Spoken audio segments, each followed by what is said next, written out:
Well, it's 2 p.m. and we have quorum, so we will get the advisory design panel meeting for July 17th going here. I'm John Chapman. I'm the chair of the advisory design panel, and I will go through the agenda to get started. So first off, I'd like to acknowledge that we're on Squamish Nation traditional territory for this meeting today, and the project that we will be reviewing is also on Squamish Nation traditional territory. So perhaps that can be a component of our review and consideration.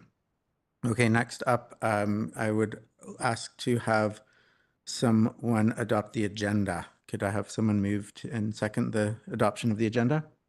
I've got Sarah moving it, and can someone, and Mio seconding. Thank you.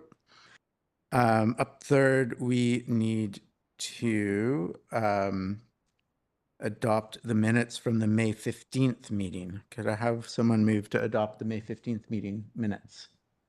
Michael, and a seconder? So, thank you. Okay, well, now we can get down to business. So today we are here to consider development permit application 632 for 3295 Mamquam Road. And Bryan, Daly, I'll ask you to get us started. Thank you, Chair. Good afternoon, Advisory Design Panel. My name is Bryan Daly. I'm a planner here at the district. The first project on the agenda today presents a development permit application to establish the form and character of a mixed-use development containing 424 residential units and 3,400 square meters of commercial space located at 3295 Mamquam Road. The subject is property is subject to Development Permit Area 3 Universal Guidelines. The property is a rather large parcel that is split zoned University Campus 1 and University Housing 1 Area 3. The development is only proposed to take part in the University Housing Area 3 zoning on the parcel, which is kind of it. This portion of the parcel fronts Mamquam Road and Healthland Way. There is a fairly significant parking variance being requested as part of this application.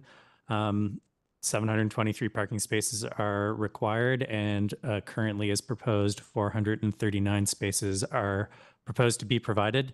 Apart from that, the proposal meets the UH1 zoning. And I believe that is enough of an introduction, and I will pass it over to the design team to present the project.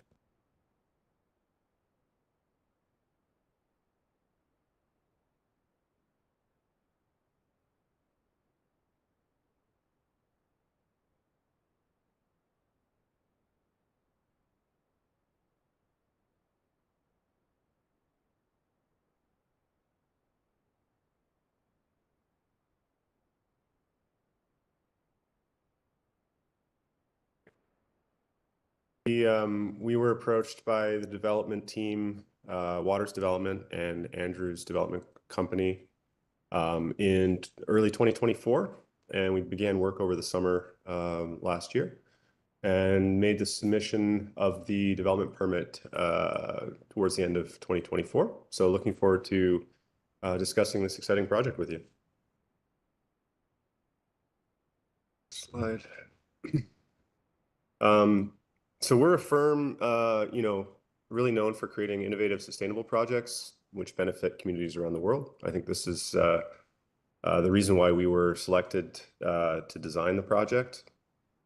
We've been recognized with over 40 international awards for design excellence. And our team is also made up of people who love spending time in the outdoors, in nature, adventuring. And so, as a team, I think we really jumped at the opportunity to be a part of this project, which is really located at the gateway to adventure at the top of Garibaldi Highlands. So as Bryan mentioned, the Alice Ridge development is located on lands originally slated to be part of the university, 29 acres wrapping around the Capilano campus to the north and east. And then that actual development site is an 8.5 acre lot dubbed Area 3. You can see it at the southeast corner of the larger parcel. Much of the land is rugged forest or wetland, and 20% of Area 3 itself is protected wetland and will not be disturbed. And Bryan also noted the contents of that university housing zoning to allow for a mix of residential housing types and associated neighborhood uses on the non-campus lands in accordance with the official community plan. And it was our intention from the beginning to work within that existing zoning framework, producing a moderate density, plenty of open space, and integrating the site's natural features into the project. The neighboring lots include single and multifamily housing, and the Coast Mountain Academy occupies the east portion of the Alice Ridge site. The site has spectacular views to the south of Sky Pilot and Mount Haybrook, and to the west of the Tantalus Ridge and Squamish Valley. Currently, there's no commercial activity serving the community, and we saw the frontage onto Hellfend Way as an amazing opportunity to create community-serving public space with commerce and amenity. So from the outset, we were very excited to be involved in a project that has the potential to demonstrate building resilient and sustainable communities which have a connection to nature and a human scale. Our vision was to create a community which is deeply rooted in the place and to create a strong hub here. The development has been thoughtfully designed, taking inspiration from the character, landscape, and cultural spirit of Squamish, and also responds to the residential scale of the site context to create modest density which is appropriate. We collaborated with the development team, and we defined the primary drivers of the project as being affordable and attainable, so creating housing stability and enabling residents to thrive with growing financial pressures. We wanted to provide both affordable rental and attainable market condos in the project. Small town spirit, so we wanted to strike a balance between density and creating a village character with a vibrant commercial component that has a human scale. At Nature's Doorstep was always front of mind, both physically connected and immersed in the surrounding landscape, encouraging outdoor living and taking inspiration from nature in the building design and material choices. Sustainable design and landscape design, the sustainability is a key focus throughout the project, maximizing well-being of residents with minimal impact to the natural environment. And finally, being a good neighbor. The project considers its surroundings to blend in and limit impact on the neighbors, both people and the natural environment. So in keeping with the UH1 zoning, the project combines commercial space with multifamily condo and rental buildings, townhomes, triplexes, and fourplexes with a priority on maximizing outdoor open space and limiting the impact to the neighboring residential developments to the east. The heart of the project is a south-facing public plaza activated with a restaurant, neighborhood-scale grocery store cafe, and other commercial uses. The largest building on the corner includes 5 stories of rental housing above a podium which will house a daycare and office uses. The landscape terraces up to forested community plazas, providing access to all of the multifamily buildings. As the site slopes up along Mamquam, the scale of the buildings break down, with modest multiplexes lining the Mamquam frontage.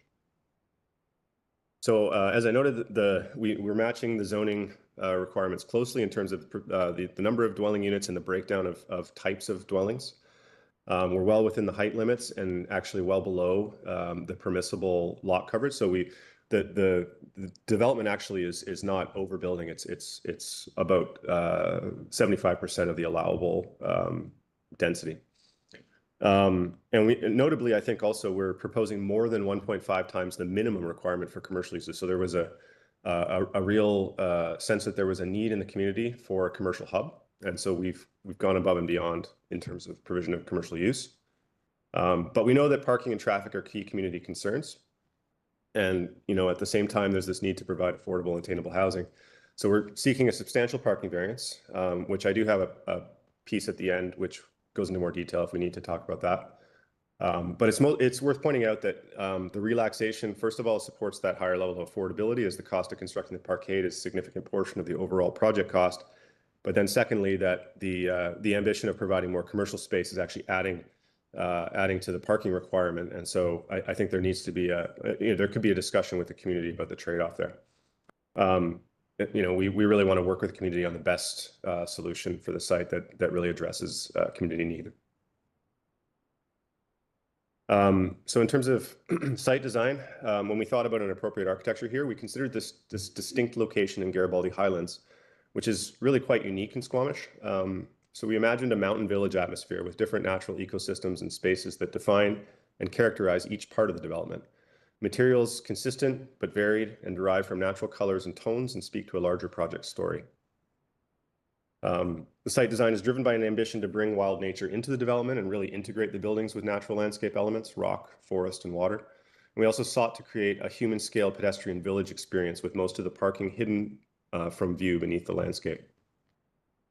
Total site area of 8.5 acres, of which, as I mentioned, about 30% is set aside and permanently protected as wetland, which you can see at the top right, and about 10,000 square meters of building footprint for a site coverage of 29%. Excluding the wetlands, 60% of the site area then is maintained as open space. The larger buildings conceal an interconnected parkade, which allows traffic to flow below grade and leaves the majority of the site to be pedestrian dominant. And as you can see, the site access is limited to 2 driveways off Helfand and 1 access point on Mamquam, making use of the existing swale crossing. Podium of Building 1 will contain small services like businesses, personal service spaces, some office space, a local grocery, and a separate restaurant facing a generous public plaza. At the second level, a daycare space opens onto private rooftop garden space. And above the plaza, terraced gardens lead to a pedestrian village street between Building 2 and the low-rise housing along Mamquam, which extends to the east of the site. The project also faces another significant neighbor in the form of the wild nature to the north. Buildings 3 to 5 sit on the edge of a ridge and will face the forest canopy and mountains. The larger buildings also create natural enclosed clearings in the forest, which provide a multitude of outdoor amenity options and the drop-off space for the multifamily buildings. Moving through to the pedestrianized areas of the site, a combination of outdoor amenity, including sun decks, barbecue areas, play areas, and communal garden spaces are envisioned. But the most foundational driver for the project at the outset was to include attainable housing options for first-time buyers, as well as affordable rental options. So the project offers many options for individuals and families, including units specifically geared towards adventure seekers, which gravitate to Squamish and have unique desires and needs in terms of gear storage and unit typology. So as mentioned, the entirety of Building 1 will be purpose-built rental. The building is geared towards students and young adults, including a mix of studio 1 and 2-bedroom typologies, with a higher proportion of smaller unit typologies in this building, encouraging affordability. Despite this, the rental building commands spectacular views and will include amenity space on the roof of the podium. In terms of attainable units for purchase for first-time buyers, this goal is reflected in the unit mix and design across the whole project, but it's worth mentioning specifically the adventure units, which are built onto the edge of the parkade and opening onto Mamquam Road. So these are ground-oriented units.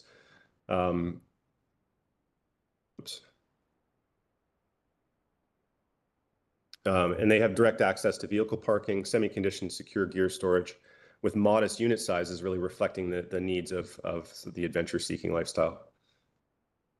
So those 2 housing typologies make up 141 of the 424, or about 33%.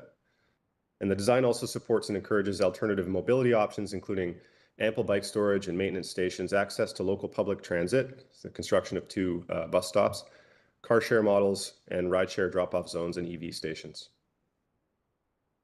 Another project goal is to be a welcoming and comfortable place to live and raise a family, embodying the small town spirit that's made Squamish a haven for young families in the Lower Mainland. The vibrant commercial component creates opportunities for local business and space to connect for residents. The character of these commercial activities are imagined as an extension of the Pacific Northwest style that Squamish has embraced, and multiple tenancy types will encourage a range of commercial tenures. Human scale and ground-oriented units extends to the treatment of all of the multifamily buildings. So all of them incorporate a townhouse typology at grade with units opening onto private garden patios. And these units are kind of like a larger version of those adventure units geared towards couples or young families and directly adjacent to parking with overheight for overheight vehicles. The townhouse and low-rise neighborhoods are designed with passive surveillance principles, creating a safe and inviting environment, and will be infused with native and adaptive planting zones. Low-rise multiplexes create their own unique project neighborhood on the east end of the street, providing a contextual stepping down to the residential houses uphill. And vehicle traffic is minimized, prioritizing a diverse pedestrian-forward outdoor amenity program. Shared patios and barbecues are places to connect with your neighbors with an abundance of green area and trails, inviting you to unwind in nature. Various strategies are used to enhance pedestrian safety and noise reduction, including slowing curbs, textured driving surfaces, and moving car access away from pedestrian activity zones. And just for some context, this is the view as you would approach the project from Lower Mamquam, The plaza is imagined as the future gateway to the Garibaldi Highlands neighborhood and a much needed hub and community space to gather, eat, shop, and play. The project prioritizes a life lived outside, integrating natural elements and gathering spaces that foster connection to the land. The project will integrate itself into the existing trail networks, so we won't be cutting off, we'll be enhancing access to existing trail networks that start from the site. And then moving the vehicle access below ground minimizes disturbance, particularly along the Mamquam road frontage to the existing cycle traffic. It will be a great place to live for those who want to step outside, hop on a mountain bike, backcountry skis after work right from your doorstep. We have a lot of respect for the natural surroundings and adventure-rooted way of living, and that's celebrated throughout the design. Outdoor amenities encourage residents to participate in outdoor play, relaxation, and social gatherings. The project is a bridge. Someone's saying they can't see the screen. Oh, sorry, that's my computer. Thought it was a message. Pardon me. The project is a bridge between the urban and wild nature and is imagined as a gradient with the untouched natural landscape spilling over into the urban spaces. Units with ample gear storage aim to fit with expectations of modern adventure seekers, ensuring easy access for spontaneous trips while keeping the living space tidy. Patios in the ground-oriented units and rooftop patios create biophilic retreats that enhance residents' connection to nature with breathtaking views. And outside, permeable pathways enhance stormwater management and urban biodiversity. Native and drought-tolerant species support local wildlife and minimize irrigation needs. And finally, the building siting and massing response to site topography and solar exposure, reducing overshadowing and ensuring natural light in open spaces. These architectural strategies include optimizing the underground parkade based on the terrain of the site to limit soil disturbance. We're using light wood frame construction throughout as much as possible, and thoughtfully selecting building systems and materials to use sustainable low carbon materials and locally sourced where possible. We have our landscape consultant present on the call, and I'd like to pass it over to him to speak to some slides here. Hi, everyone. My name is Bryce Gaucher. I'm principal of Gala, and I'm happy to be making this presentation to you today. I've got my screen off just because I'm on my way to a holiday. I'm heading towards the ferry, so unfortunately I can't show my screen. And if anything goes wrong, Michaela in our office is present as well, and I can hand things over if there are any questions that I miss or any technical issues. So as has already been discussed, the sustainable landscape component of this project is a really important driver to the project as a whole. We've already touched on some of those elements, but I'll just kind of go through them a little bit more detail here. If I could get to the next slide. You can see with some of these photos, what we're trying to achieve is a real naturally focused kind of landscape, something that's not overly prescribed or detailed in a overly urban way or a way that puts too much emphasis on overdone aspects of the landscape. We really want the nature to come through, whether it's the wetland or the existing mixed forest that's there, or the views, or even the trails, or the play elements, or the site furnishings. You can just see there's a sense that we're trying to achieve here with the landscape, that there is a term that's used called rewilding. And it's inspired by that. It's trying to keep the landscape as close to the natural ecology of the site as possible. And then that means that all of the elements we come up with, whether it's a playground or a bench or a paving area or a pathway, tries to be as close to that in terms of its character, its feel, and even the size of some of those elements. We really want the natural elements to come through, and those other elements to be, I don't want to say minimized, but from a scale perspective, a little smaller, so that we can get more of a true sense of nature. And that's actually hard to achieve when you're doing a large residential development like this. Next slide. You can see some of the paving and the walls and seating elements. We have the sense that they're either floating elements that work with the topography, or they're natural with natural finishes. There's pathways that might be a crushed path, or a even a simple earthen path in certain areas, just to try to keep that natural sense and work with the landscape. Next slide.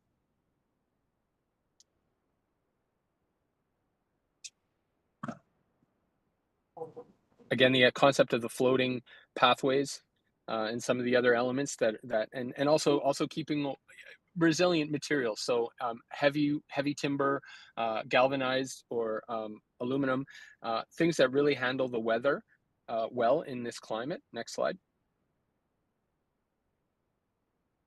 Again, what I was chatting with about the pathways, a real hierarchy of pathways ranging from the informal to the more built and defined.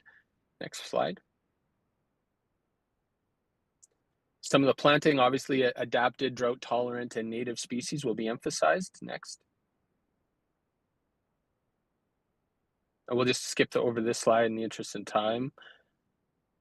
And here you can see the site on the landscape plan, and we've already chatted about some of the different elements, but the critical elements I want to point out to you in this is the overall site layout. And all of us worked hard on the design team to try to find a way to minimize all of those roads and sidewalks and boulevards and parking, and to try to get more space for nature to actually do its thing. And I think one of the ways we were most successful is in the 2 turnarounds.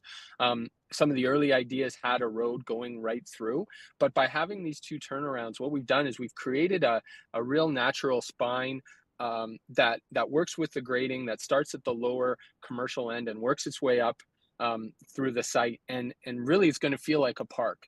And or not even a park, more than that, a natural forest that we will actually regenerate ourselves, because there is not a lot of existing mature large canopy trees. So it's an opportunity for us to let those regenerate or rewild, and then we also don't have to worry about the grading or the slopes as much. We're going to keep that existing slope condition that's there on the site as much as possible, reducing the amount of fill that's there, and letting the landscape work its way through.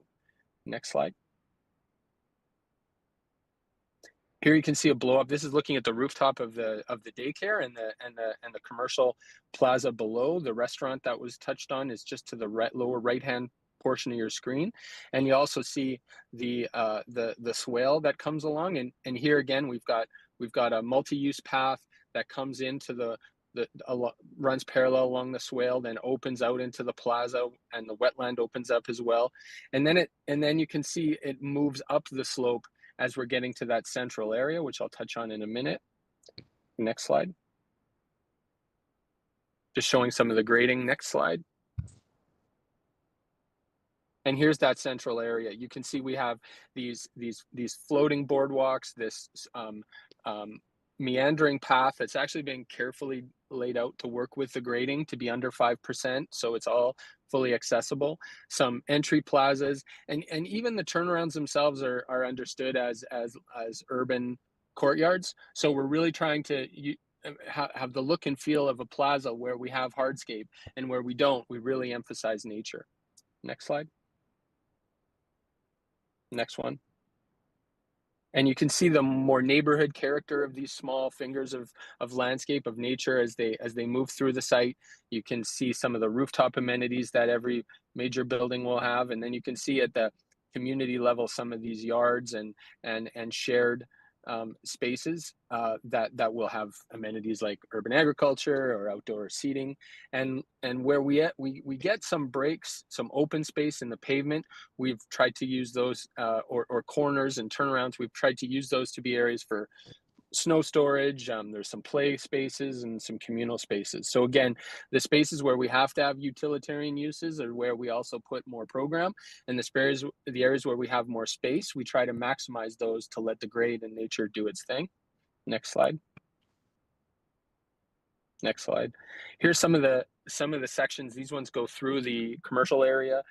You can see the grade. It's a pretty good illustration of the grade change. One going through the commercial stairs between the restaurant and the daycare, and then another one going between the two turnarounds, where you see the grade is a little bit more gentle and has the opportunity to have more of that mixed forest and more of a park-like programming, but in a forest setting. Next slide.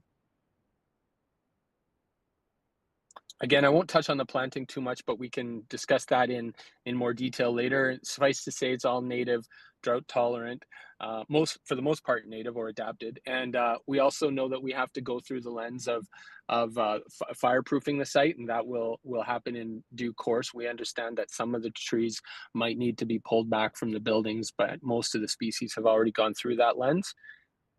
And I believe that's the last slide. Yeah. Thank you very much. I look forward to your questions. Bryce, finally, perhaps most importantly, the project seeks to be a good neighbor, bringing positive aspects to the university and Garibaldi Highlands community. So the site and form and massing of buildings are intentionally varied to create a visually dynamic and engaging streetscape, and the scale of the buildings respond to existing neighbors, creating this gradual transition. In terms of the color and materiality, the buildings have been designed with sloping roof forms, which, based on mountain architectural principles, but also helps to reduce perceived height and massing and provide a different character from different aspects. The facade design is based on the idea of an abstracted atmospheric perspective. So taking an image of the actual backdrop and abstracting it into a pixelated color scheme, which is then applied in different ways to the different buildings.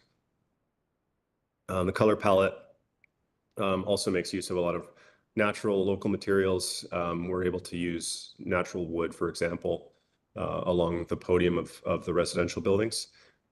This is the current development of those elevations. So metal panel for the elevations above L1. With that variegated pixelated pattern, and then a combination of wood and non-combustible materials along the ground level. So I'd like to conclude the formal part of the presentation. We do have a separate information section here about the parking, which is that specific variance, which happy to run through that, or we can focus on other things and come back to this. We also have some information about the phasing of the project, which does impact some decisions about understanding about parking and traffic as well, and timeframes, and a brief discussion about traffic. And then we also have, of course, all the drawings on hand if we need to dive into any more detail. So happy to leave it there and open for questions, comments. Okay, we will go to questions then. I have 6 panelists online. I've got Michael, Celso, Sarah, Mio, and Andrew. Did I miss anybody? Doesn't sound like it. Okay. Well, let's start. So we'll do a round of questions, folks, as always, and then a second round where we'll have an opportunity to provide comments. So for this time, just keep it to questions only, and then you'll still have an opportunity to provide your input afterwards. I'll start with Michael. Questions for the design team? Yeah. Thank you very much for the presentation. It was thorough. One question I had, maybe you can trace through on a site plan, but how would a parent drop their child off at the childcare with a bike or stroller? Yeah, absolutely. Let me. Or a parent or someone who's in a wheelchair. Yeah, so here's, this is the podium levels of, yeah, it's going to come up in a second.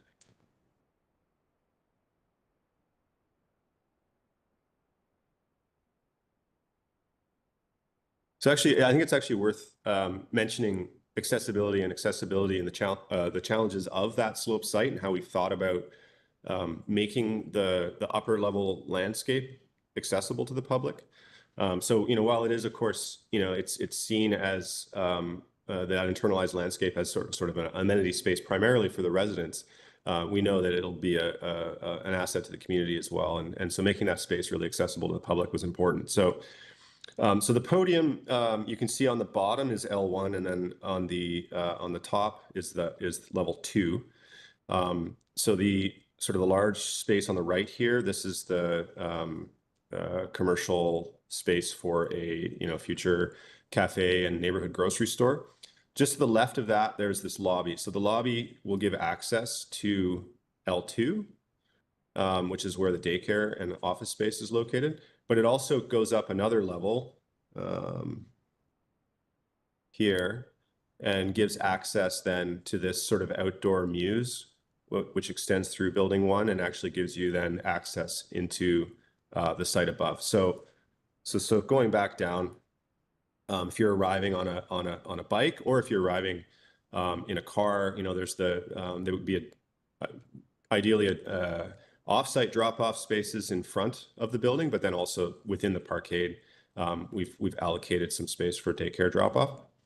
And so, if you're coming from the parkade, you're coming into that lobby. If you're coming from outside, you're coming into that lobby, and you're going up to that level, and that's where the reception to the daycare is.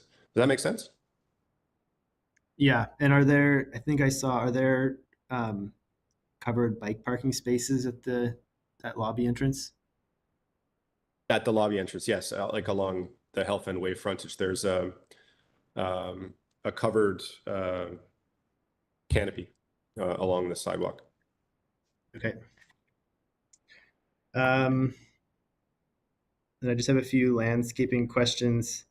How have you determined where specific tree species are located on the plan? Go to the landscape plan and pass that off to Bryce. I guess specifically, I'm kind of wondering about the Pacific willow. The willow specific. Oh, Bryce is here. Sorry. Yeah. Not sure if I can speak to exactly the location of each particular one, but I can say in general, we've tried to have as much native variety as possible. And obviously the environmental VSA area is being handled by the environmental consultant. In terms of the individual plants, we're at the early stages of figuring out exactly which plant goes where and what the right species mix will be. Hope that's a decent answer for now, but the short answer is we don't at this level, at this stage of the game, we don't really have that perfectly defined yet. Okay. I think that's all I have for right now. Okay, thanks, Michael. We'll go to Celso next. Thank you for the presentation. I have 2 questions, and they're about what informed your decision to position building, I think it's building 2, where it is, and why there was a decision also to use the same materials and colors on all buildings. Let me see if I can go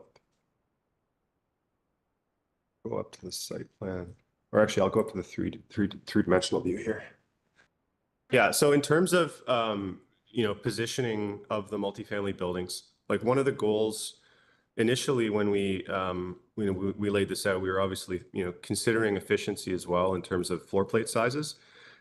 You'll notice that the condo buildings, so this sort of cluster of 4 buildings, the floor plate is a bit smaller. It's actually quite a bit smaller than the rental building, and that is intentional. We know that we wanted to push that sort of the scale of those buildings down more into the family of those multiplex units, and so we wanted to sort of create this breakdown from what we saw as the sort of urban plaza, the most urban part of the site, and also the front of the site that the public first encounters when they approach the project, which is the furthest away from the sort of the low-rise neighborhood up the hill. And so that's sort of how we landed on this idea that building one, would obviously be the commercial hub because that was defined by the zoning.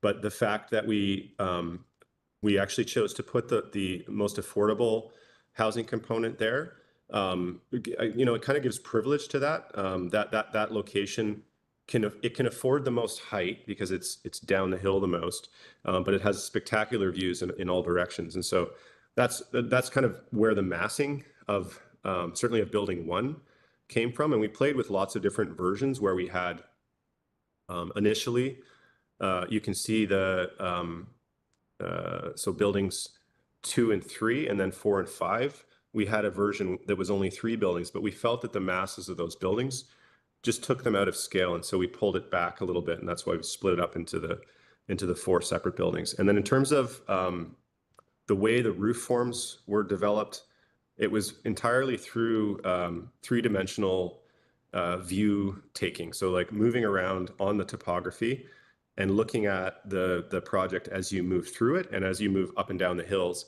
And then also, studying how solar penetration will get into that sort of central plaza space. So there's a lot of care taken to really open that space up and get a lot of light into that outdoor space.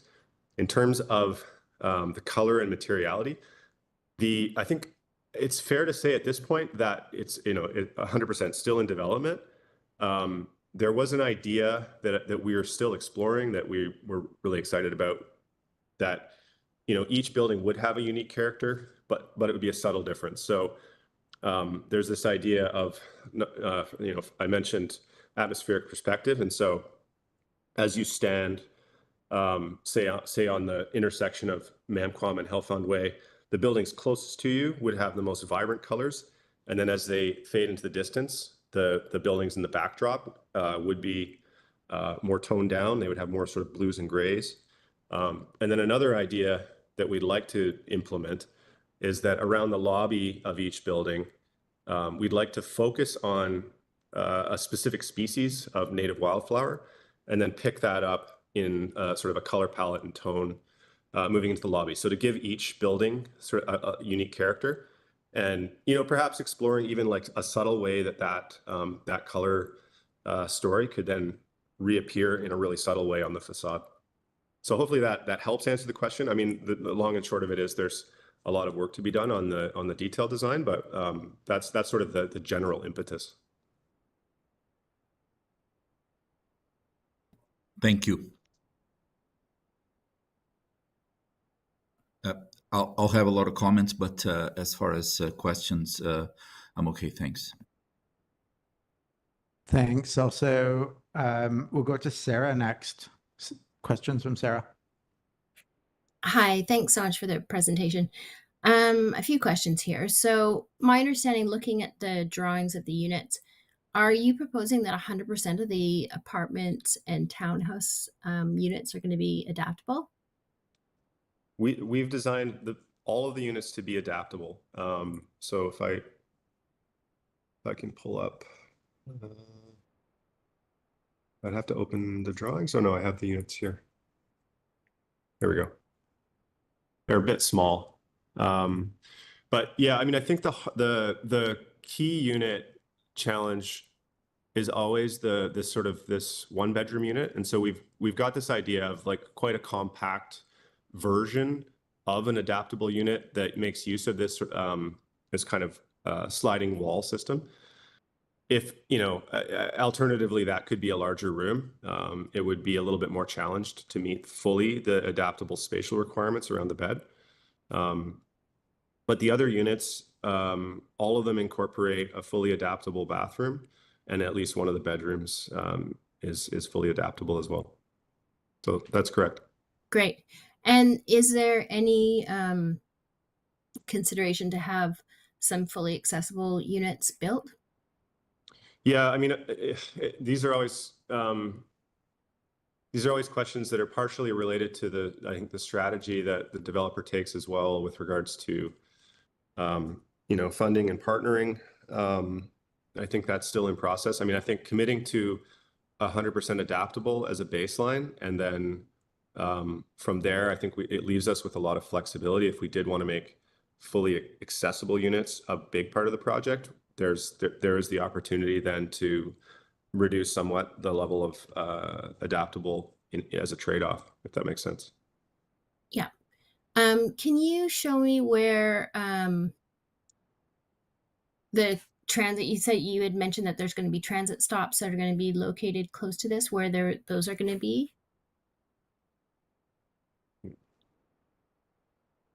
So I believe, where's my site plan gone? Well, let's go back to the 3D view. So I believe one of them is right here. Is that correct, Okay. Bryan? Can you point to them?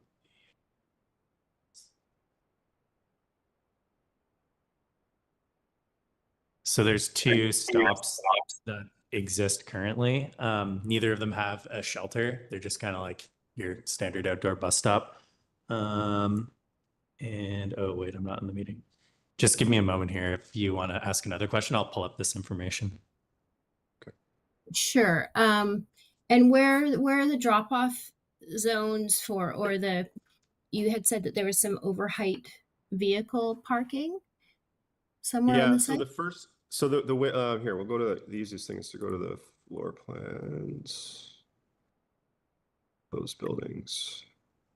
So these buildings, like I mentioned, trying to make the buildings as efficient as possible with regards to working with the topography. And so what we've done is, in particular the condo buildings, so buildings 2, 3, 4, and 5,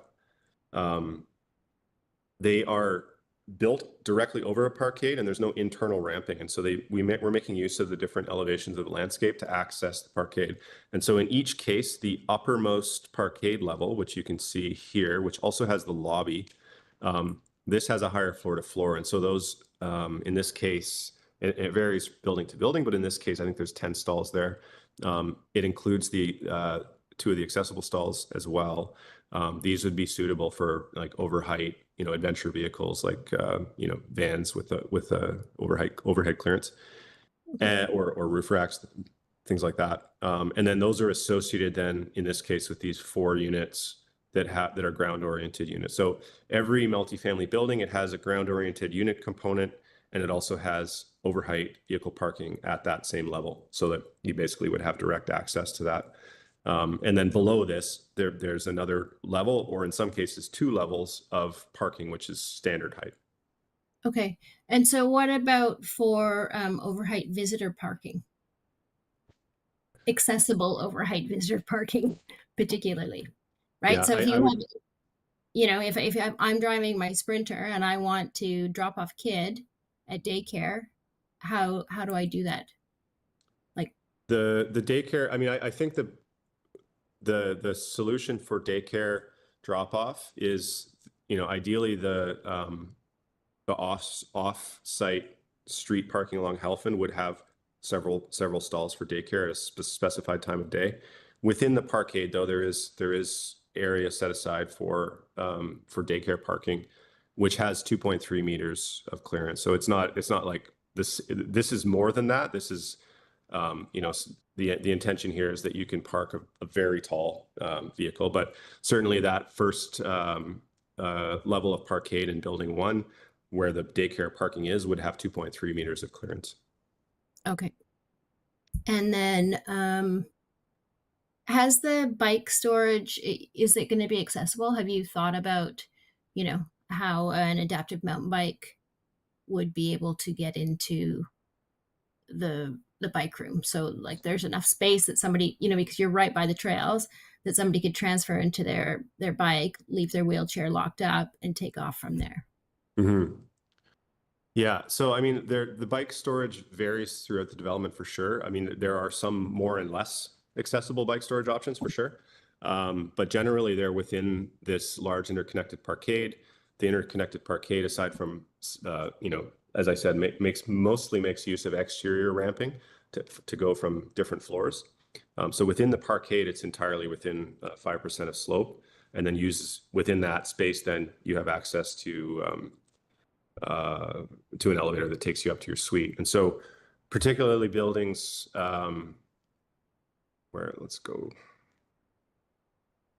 back to the site plan here, or actually this is a bit small, but you can see that this is 3 levels of parking below buildings 3, 4, and 5, and making use of existing grade. So on the lowest level, there is a direct access to this level from the street without requiring you to have a ramp, right?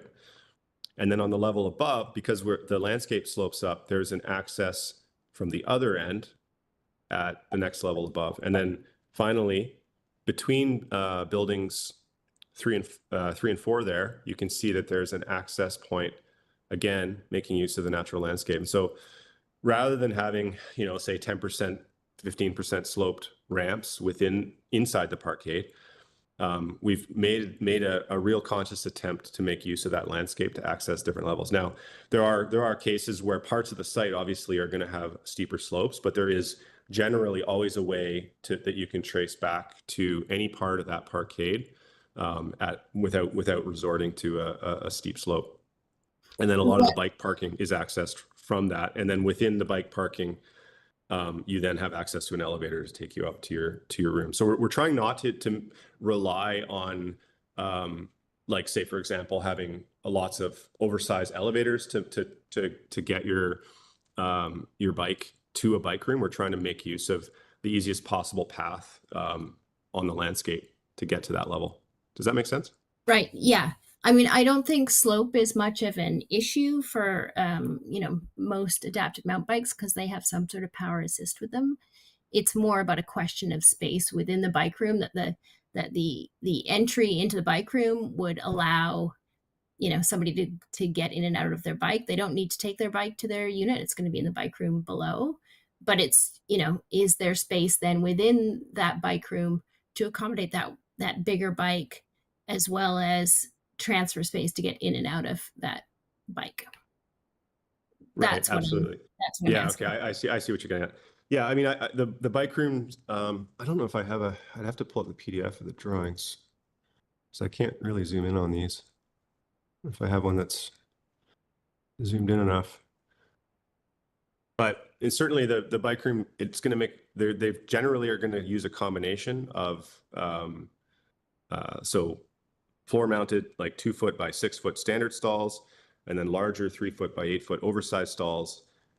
Where there is clearance, we'll certainly make use of stackers, and I know that those can be more challenging for accessibility and people with mobility challenges. So I think that your point should be a directive for us to provide a real conscious effort around the provision of accessible bike parking. Yeah. Okay, great. And then finally, with the crushed aggregate pathways that are going to be through the sort of central foresty, courtyardy space, are there going to be any stabilizers used in that, or are you just going to ensure that it's properly built and packed so that it's not going to fail when there's lots of rain and inclement weather? Bryce, are you still here? Nope, we've lost him. Okay, all good. I would say just proper construction strategies and making sure jointing and everything is done to code, or more to code, just to prevent large gaps in the height action differences that are common with wheelchair difficulties when navigating sites. So just I would say construction technique tactics, and I'll follow up with Bryce on the question of stabilizers. I'm not aware of that being talked about yet. Okay. And then I you have can share the locations of those bus stops now if you'd like. Sure, that'd be great. And really quickly, we will use stabilizers on any pathways. Great. Sure. Thank you. Definitely.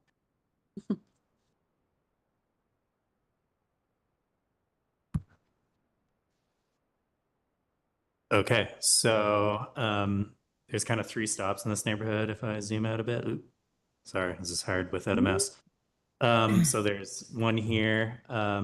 This is going eastbound. So obviously the bus comes up here and then it goes in the roundabout and then goes back. So far we've been in discussion about 2 shelters, one here and likely one here. This other stop here, I don't believe would have very much space for it because it's just kind of a stop along the sidewalk. These 2 both have pullouts. So that is what we've been in discussions about securing so far. Okay. So the bus won't go further up the hill beyond the roundabout. It doesn't have anywhere to turn around. Up there, yeah, totally. Okay. Okay, It's so worth but pointing out, if though, you that section of Helfand Way is actually relatively level. It's not a steep slope there. So the access from the roundabout to the commercial area is relatively flat. okay, and then the closest, sorry, if you zoomed out, the closest drop off is the area that will not be having a shelter. The one that's closest will have a shelter. So the closest one, it's eastbound. You'd have to walk kind of down and then get on the bus, go around the roundabout, and then it would start going down the hill. But the bus won't go past that roundabout because it doesn't have any place to turn around otherwise. Okay, great. Yeah, so that Okay. that roundabout is just here. So it's just across, like it's just across the street there. Okay, that's all my questions right now. Thanks so much. Thanks, Sarah. Awesome. We'll have questions from Mio next. Hi, thank you for the presentation. Just a couple of questions from me. So, yeah, this development appears to have some nice considerations for bike owners, users, and like those unit storage areas and whatnot. I was just curious if there's any communal bike amenity facility type places or stations proposed here. Yeah, there is in building 1, there would be a bike amenity room, you know, with tools and pump and bike wash, things like that. Okay, great. Thank you. And then my last question is, well, I guess it's first a bit of a comment. Like, it's really nice to see a soil depth plan on in the landscape set here. So I was wondering, how was the quantity of trees seen here determined? And I guess the second part of that question is, I'm curious if there's like if that was determined through, say, like a cubic meter calculation of the soil volume there for each tree and what that might be. We did do that work, and but I don't have the number handy. We can find it for you. We also probably had more than we added an overage to that number as well, and we just tried to fit in as many as we could, knowing that there will be changes as the buildings move and shift inevitably, and there will be a loss also for the fire guidelines. But I can get the number with you. Just have to get back through our notes and send it via email after this. Okay, great. Thank you. That's all from me. Super. Thanks, Mio. And questions from Andrew.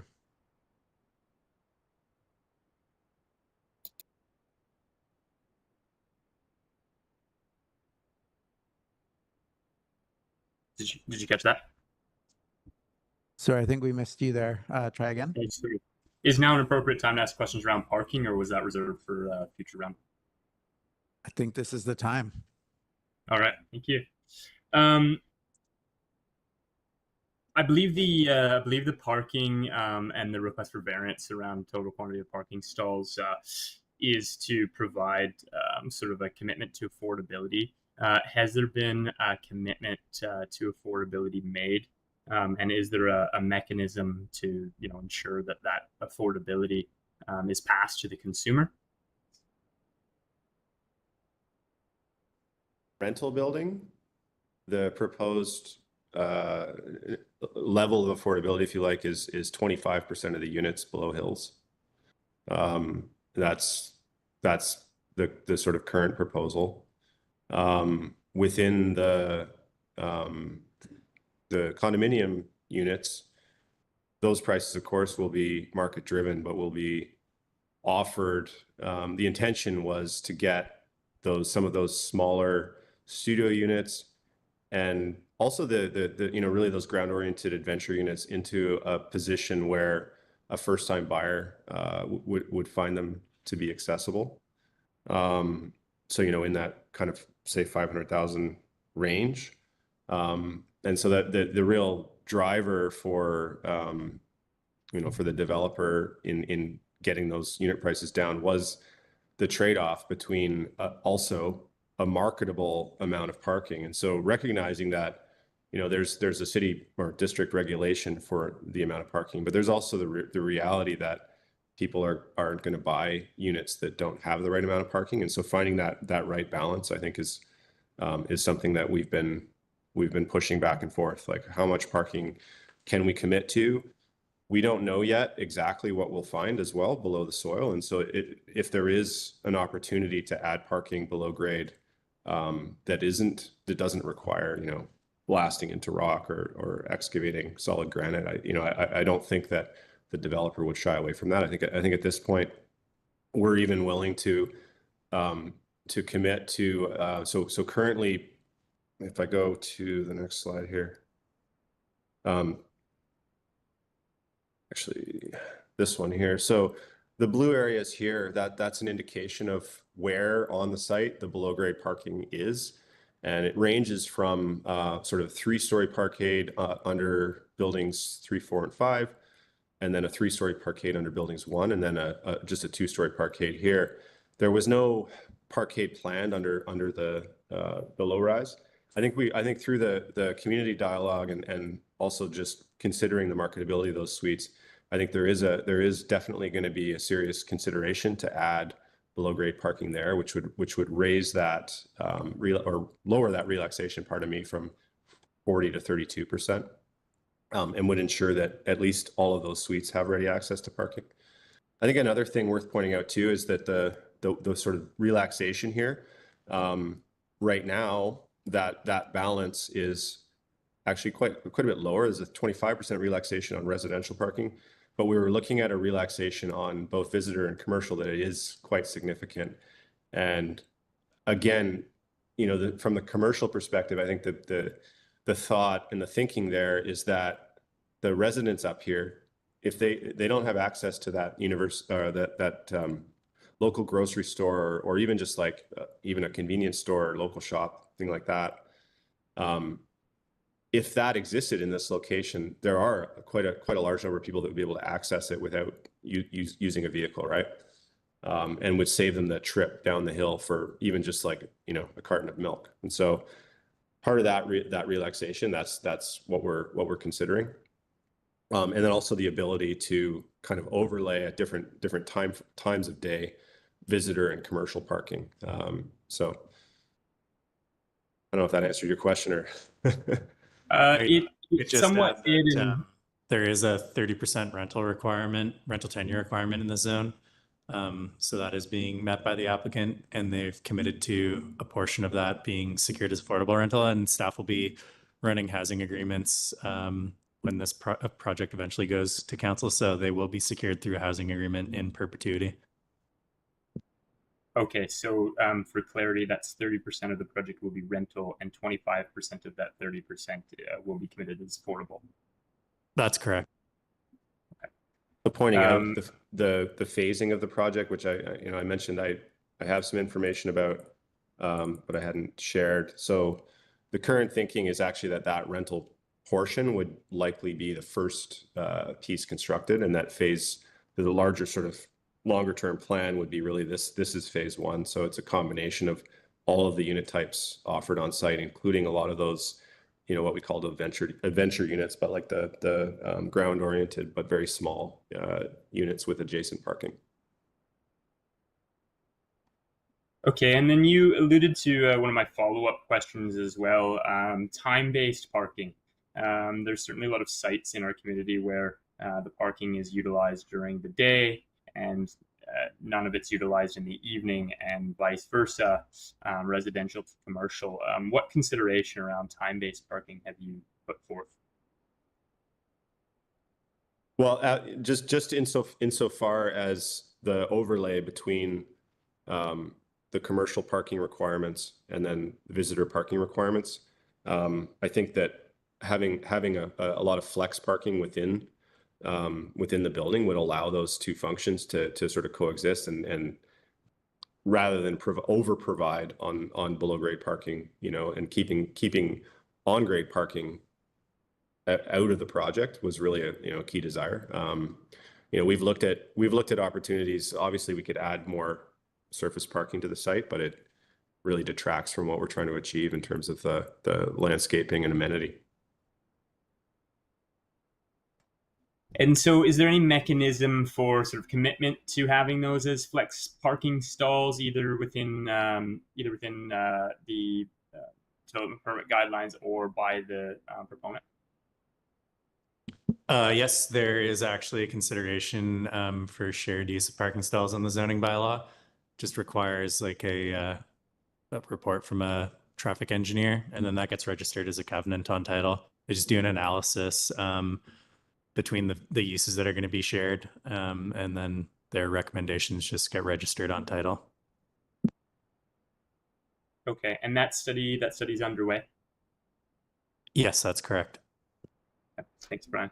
That's everything for me. Thank you.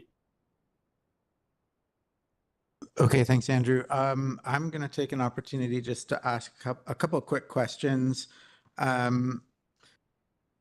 Maybe this one is for Bryan. The 25% of rental units being locked in at affordable rates, is that directly related to the parking variance, or is there another policy reason for that?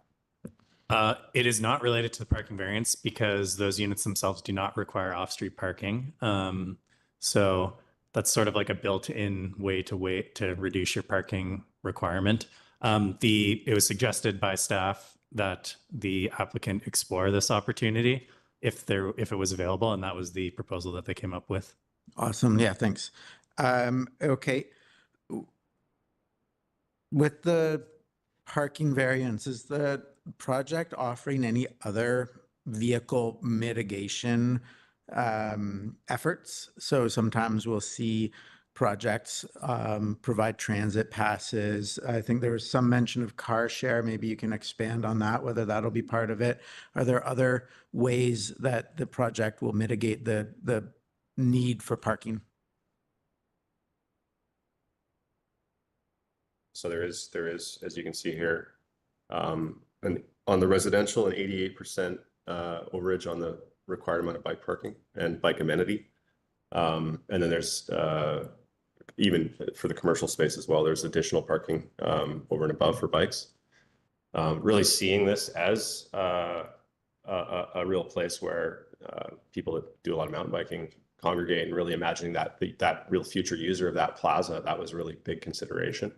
In terms of car share, it's indicated in the package. Agreements aren't made.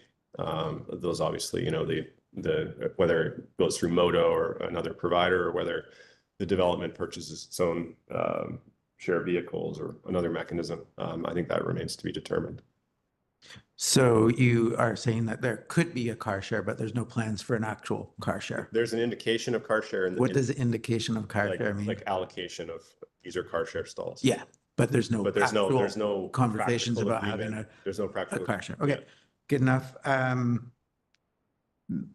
There's a mention of EV charging facilities. Can you quantify that?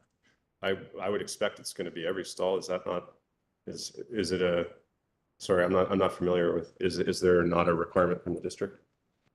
There is a requirement to provide access to a level 2 charger, but I don't remember the regulation off the top of my head. I don't believe it is every stall in a shared parkade. You have to have shared access for a high percentage, but I don't remember what it is off the top of my head. But you have to be able to charge your vehicle. Yeah, I mean, fairly typically level 2 charging across all stalls is pretty standard. I can jump in quickly. It's 30% of the stalls for residential that have to be EV, and then 100% need to have access for future EV use. Yeah, so 30% with chargers, the rest EV ready that could be retrofitted. Yeah, okay. I guess maybe I'll just ask one more question. I think, you know, folks in Squamish recognize that the Highlands neighborhood essentially has already just one way in and one way out. And as, you know, the neighborhood's grown over time, the access has been challenging and certainly causes concern from a number of levels, like on a daily practical level, right up to like, you know, what wildfire evacuation scenario. This is certainly adding a significant amount of population up at the top of the hill here. Wondering about traffic impact analysis and how that, you know, that impact of more people and even with the parking variance, more vehicles coming in and out of the neighborhood has been addressed. So I can take a stab at that one. The proponents are currently working through a TIA that's going to be reviewed by the engineering department. So whatever outcomes from that will be implemented through this development permit. Any recommendations from that? Staff have reached out to the emergency management department to get a better understanding of what evacuation would look like and what kind of referral they've been sent a referral and what type of or you know, any comments that they might have. So those will be incorporated. Unfortunately, we have not heard back at this time from that department. They were obviously a bit preoccupied with the wildfire. Yes, I sent them a referral and the next day the fire happened. So I have been following up, but I think they're a little busy. Awesome. But yeah, so to be determined, but is being considered. Okay, so I think everybody's had a chance to ask questions. So we'll Carlos, move. sorry, I had 3 quick questions that came up from other questions. Bike wash stations, you mentioned building 1. Are there any exterior other bike wash stations available to the residents?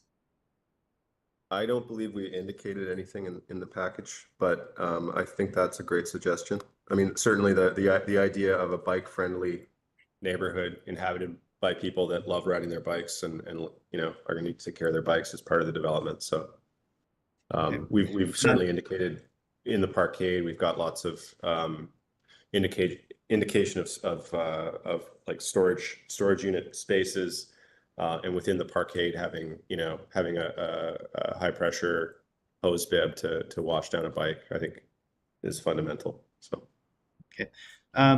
E-bike charging, are the bike storage where bikes are stored in buildings, do they have access to charging stations or plugins for their chargers? Yeah, again, I don't think it's indicated in the development permit application, but as we work through design development with the electrical engineer, I mean, this is something that we're making provision for in every project. So I would expect at least a single receptacle being available for each required bike. It is also a requirement in the zoning bylaw, so it will be provided. There you go. Okay, thanks. My last question is the existing street trees along Mamquam, are they being retained as for this project? Along Mamquam, or? Yeah. So the area, here we go. The area in green, which is there's sort of a bit of a water course shown, is actually a provincially protected swale. And so we won't be modifying anything within that space. Is that where we're? I believe we're keeping everything. If Bryce is still here, he can add, but we're trying to preserve as much of the existing green as possible. So no intention to remove any trees. Bryce? Sorry. Yeah, we are. But I think that'll be a design development thing too, to determine the details of that, like with the district staff, whether those trees have to go in order to be replaced. A lot of that will be with the environmental consultant as well, who will weigh in on that to determine it. But the hope is we can save them, and if not, replace them and still keep the width of the swale. Thanks. That's everything. Okay. Any more last minute questions before we move to comments? All righty. So we are tasked with assessing this project in relation to development permit area 3. The key goals of Development Permit Area 3 are to reflect and celebrate what's unique and special about Squamish, foster a distinct creative character and architectural excellence, realize a built environment that's accessible and supports health outcomes, look at energy and water conservation, enhance connectivity, create high quality and people-oriented public realm, and support safe, functional, livable neighborhoods. The planning department has asked us specifically to comment on the site plan, looking at accessibility and circulation and layout, architectural design, building materials and exterior finishes, and the landscape plan. So we'll go in the same order through comments, and I'll start with Michael. Okay. Yeah, thanks again for the presentation and answering our questions. I think, yeah, there's a lot of great design features in the landscape plan here. Generally, I think the plant list is appropriate for the goals and objectives. I think Bryce curtailed a bunch of my questions by mentioning at the end about the wildfire protection lens. So I would just encourage the applicant to make sure that the wildfire landscaping management bylaw is referenced and adhered to. I think that will reduce some trees and maybe some tree species selection. I think the also just attention to the tree form and requirements and where they're placed on the site. I think the Pacific willow can be quite a messy, sprawly tree, and just kind of looking at some of the tight spaces here, wondering how that will fit in. Maybe there is a space for it, but just being aware of the tree habits. I think having exterior bike wash stations is important if this is going to be a bike-friendly development. And I think it would be important to try to protect the existing street trees along Mamquam. They're already established and doing well, and so they have quite a bit of value already. I think I'm going to be short and sweet there. Thank you. Nice. Thanks, Michael. We'll go to Salsa next. Thank you. So my questions had to do with the concerns I have, both in terms of meeting bylaws 3610A and mainly livability on the site. So I actually, there's a hand sketch you show in your presentation that was not part of the application. And now I say to people, keep the first hand sketch. Yes, that is a killer. And I see how it goes. We go through developing the design and, FSRs and feasibility, economical and whatnot, and things changed. Now, I think it changed to not really a good outcome. I took some measurements with regards to distance between buildings, and you have like between 2 and 3, although they're angled about 70 feet, so okay-ish. But then between building 2, for example, and the townhomes or the fourplexes and whatnot, building 2 is just, looking down at the bedrooms of people and patios and so on and so forth. There's like less than 30 feet spacing.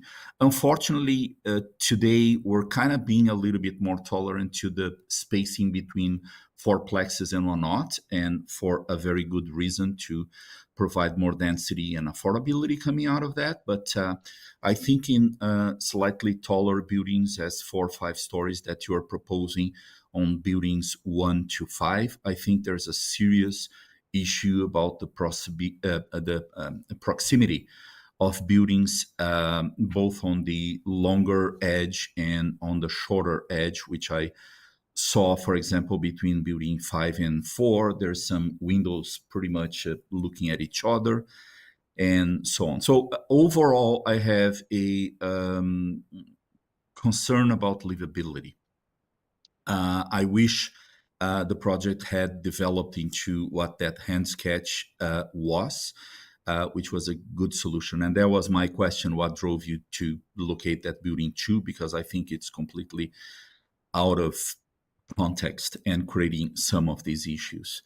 I would strongly recommend that you do look at that option you refer to of small variations on the form, but with some materiality or color on the exterior. I think also it's very clear on 3610A that you are quite not meeting the bylaw.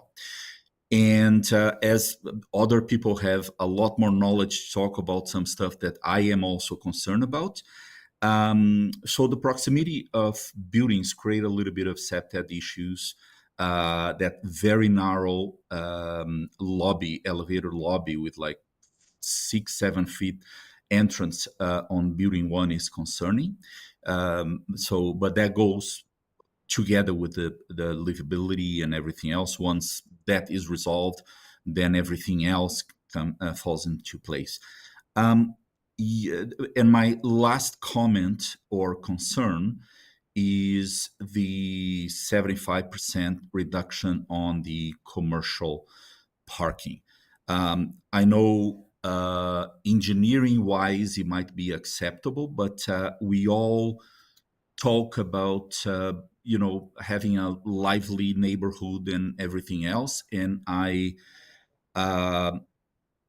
as doing a lot of commercial and groceries myself in our office, I can tell you, you're going to find really difficult to find a tenant, even at a local level, for a restaurant and a grocery with, like, I would say, if you're reducing by 75%, I would say that you're having like 1.2 stalls per 1,000 square feet. There is no tenant I know of on that realm of grocery or restaurant that would take that space. And I think it would be a failure to having those spaces empty, which would not be really good for the neighborhood. Those are mostly my comments. Awesome. Thanks, Sal. So we'll go to Sarah next.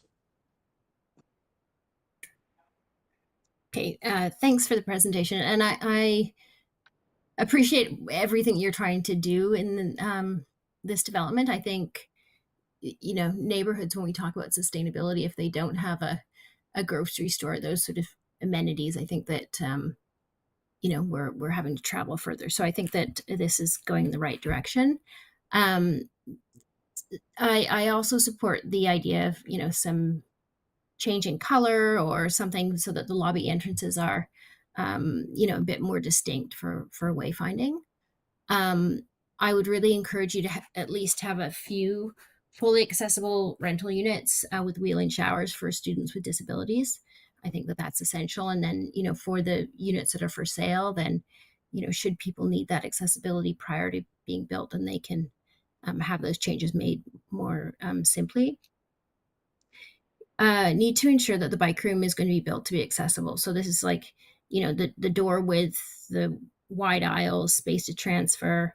And then you're going to need to have power for both charging the bike, but as well as, again, in the units where people are purchasing, is, that there are electric bike racks to have the bike vertically. I've just seen them on vehicles, but I mean, presumably they could be applied to a wall as well, where you roll up, put your 2 wheels on, and it brings it up. But, just to be preemptively prepared with electrical, and as well as if there needs to be some anchoring into the wall. Make sure that the spaces between the planter boxes that are on the, the community decks allow enough space for somebody to pass, with somebody in a wheelchair beside. Look at the CSA B651 standards. And again, just in looking at your images of precedents for outside stairs and handrails, etc., just make sure that you again are following CSA standards, that there is some contrast between the stairs and the edges, or excuse me, the landings rather. The handrails in those images are not following those standards either. And that if you're going to be using pavers, that they're either like a rectified edge, so there's as little vibration as possible, or it's concrete with saw cuts. And that's, my primary concerns with those. But otherwise, I think that it's going to be a great project. Thanks. Nice. Thank you, Sarah. Next up, we'll go to Mio.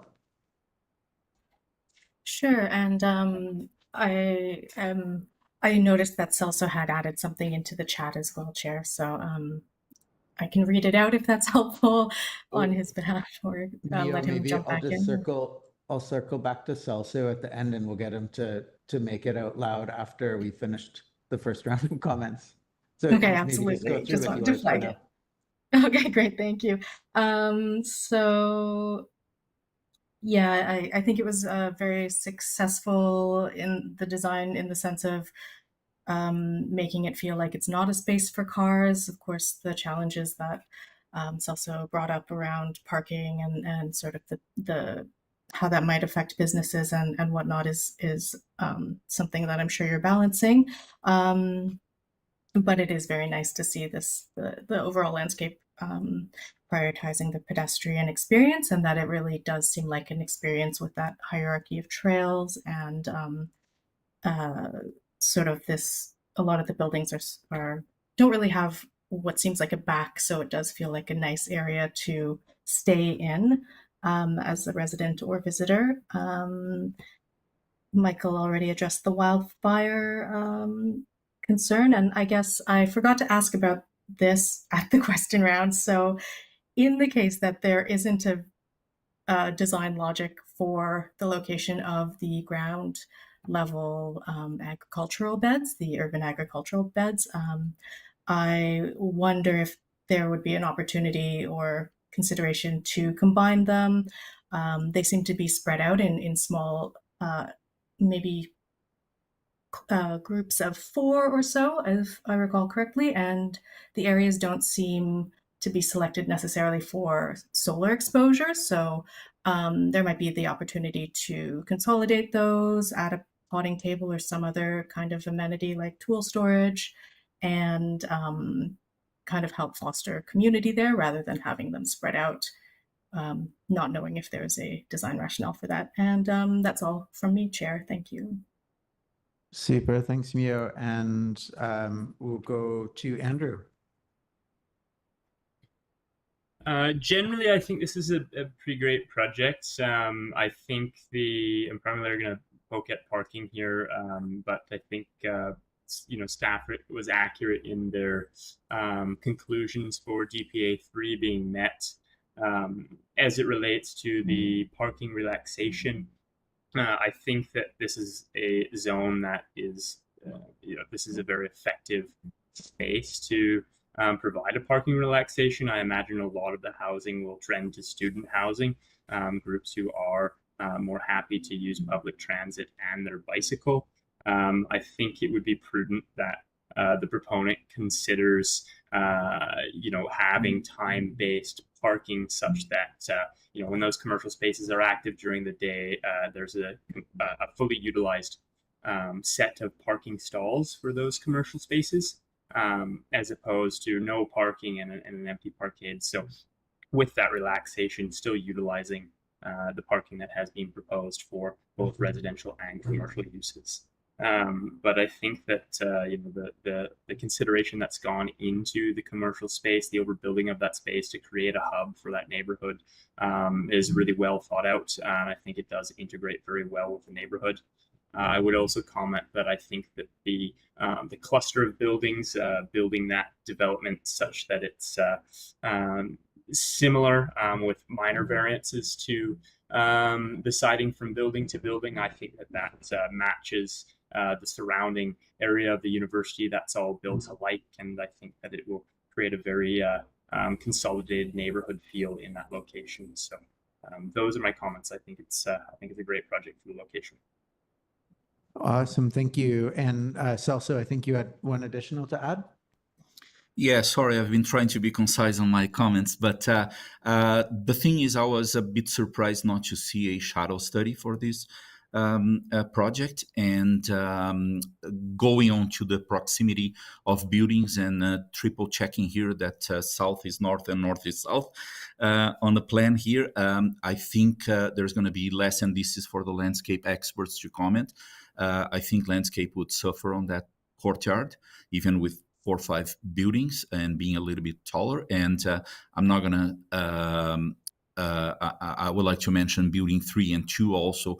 I think it would cast like a lot of shadow on the quadplexes, or however it was called. It's too small on my screen. Thank you. Okay, perfect. Does anyone else have additional comments to add before we wrap it up? Okay, I'll try and give a quick summary of what we heard, and you can, maybe the panel can confirm that I haven't missed anything highly important, and then after that, we'll talk about recommendations. So I think we heard some comments about livability, primarily their concern about building proximity, overlook, and privacy. In terms of materiality and color, we suggested that there should be additional diversity. I think there was obviously support for the focus on bike storage and facilities, and comments that we'd like to ensure that those are adequate, including having bike wash stations outdoors, that the bike rooms are built to accessible standards and can accommodate all the different types of bicycles and wheeled vehicles that would be need to be accommodated on site. In terms of the landscape, obviously in this area, we think that there's high wildfire concerns, so making sure that the planting list and landscape plan addresses wildfire requirements, ensuring that there's thought to accessibility and proper standards throughout the outdoor areas, including looking at stairs, pathways and paving stones, railings, and so on. Ensure that there's adequate consideration for solar exposure for the landscape as well. And then I think parking is obviously the big one. So concern about the viability of the commercial area was voiced.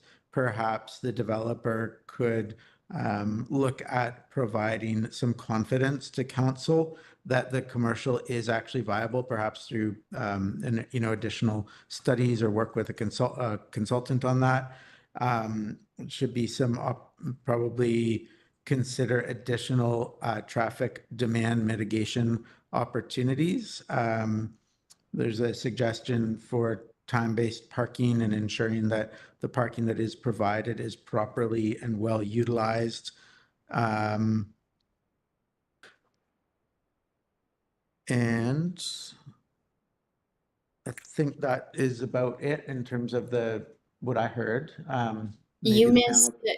you missed having some accessible units being built. Oh, you know what? I wrote that down and I totally did. Thank you for reminding me. So comment that some portion of the rental units should be built to a fully accessible standard, and there should absolutely be the opportunity for the for sale product to be customizable to the purchaser's needs.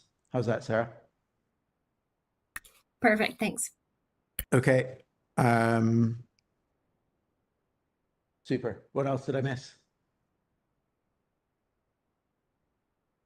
Okay, so we've been provided with, as always, with 4 different recommendations that the panel supports the project as presented and doesn't need to see it return, that it supports as presented and would like the applicant to work with staff to resolve the panel's recommendations. We can recommend to support as presented and ask to see it again after the recommendations have been resolved, or that there's no support for certain reasons. Perhaps someone can move a potential recommendation. Yeah, Sarah? I would like to support number B, the second one. Yeah, great. So that's a recommendation that the panel supports the project and would like the applicant to work with staff to resolve the panel's recommendations. Is there someone that could second that? I would second. Andrew, second from Andrew, and perhaps I'll call it to a vote then. Do you have support for recommendation B? See if I can see support. Is there opposition to recommendation B?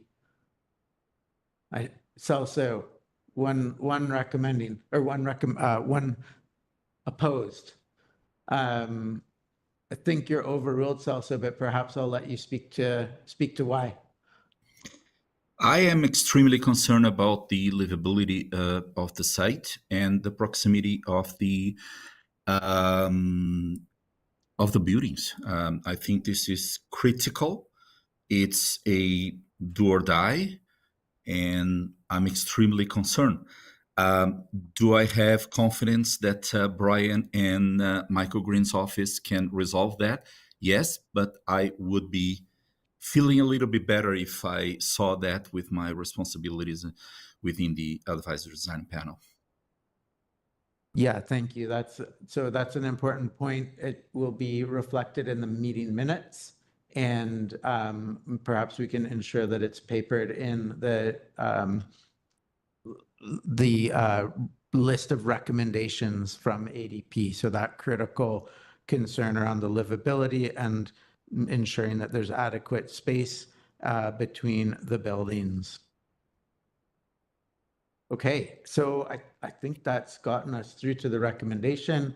It's not unanimous, but it's close, and so also we'll make sure that your concern is noted in the minutes.